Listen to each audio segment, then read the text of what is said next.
Assalomu alaykum. Mana navbatdagi obyektimizni boshladik.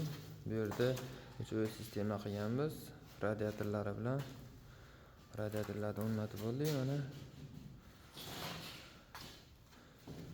Xo'p, endi topli pollarga tayyor qilyapmiz. Katta zalimiz 10 ga 10. 10 ga 10 zalimizga 4 ta radiator qo'yganmiz.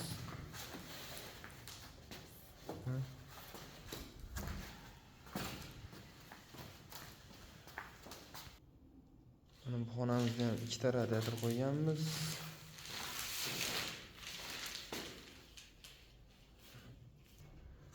Bu tomonda spalnigimiz bor. Spalnigimizga 2 ta radiator qo'yganmiz. Mana bu tomonga porshkan tagiga bitta qo'ydik. Bu tomonda porshkan tagiga bitta qo'ydik.